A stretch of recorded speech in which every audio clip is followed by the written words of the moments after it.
Hello, in this video we are going to look at the very first part of the course, which is the parts of speech.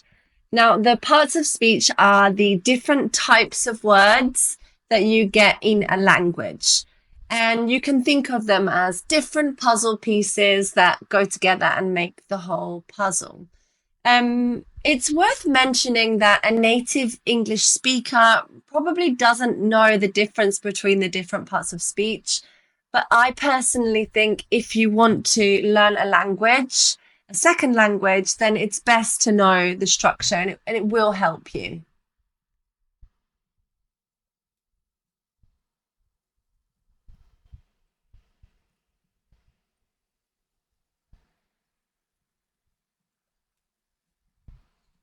Okay. Okay.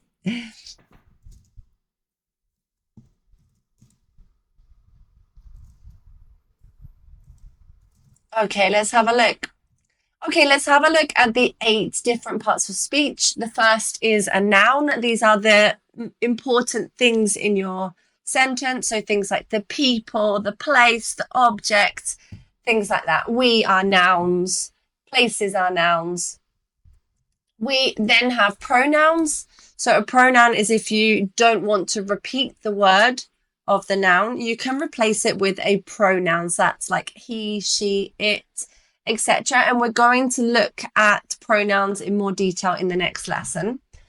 We have a verb. A verb can be a doing word, so something that we do, but it can also be a state, like to be or to have, something like that.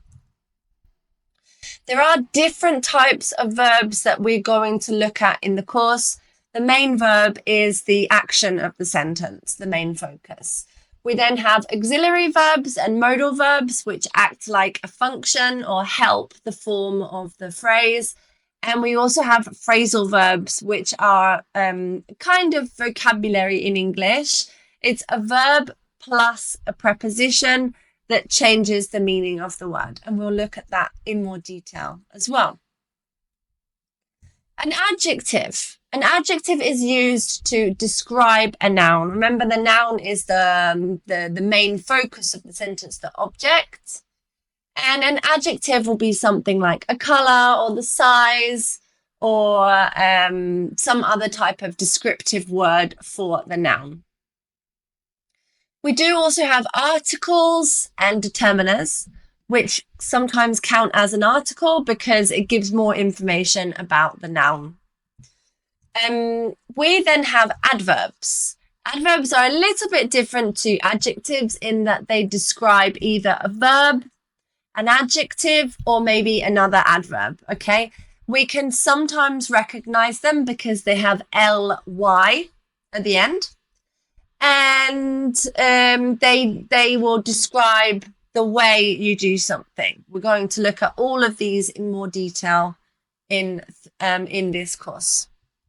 Then we have a preposition. So a preposition will show the relationship between two words. So for example, in, on, at, but they could also be something like with or about or by. We talk about the position or the time or something like that. Conjunctions are similar to prepositions in that they join something, but this time we're joining more like a phrase. So for example, and, but, because, things like that. Finally, we have an interjection. An interjection is kind of like a word that isn't really a word, like oh or wow. And they exist in lots of different languages. They're just kind of like little words that we use to express something like emotion or surprise. And we might just insert them into the beginning of a sentence. Okay, now let's have a look. We are going to look at some sentences and try to determine what part of speech each word is. Okay, so for example, let's go, wow, I really love this movie. So you can pause the video if you want, and you can tell me what you think each word is. So for example, wow. Wow is an interjection. Then we have I. I is a pronoun. Really, really is an adverb because it describes love, which is a verb.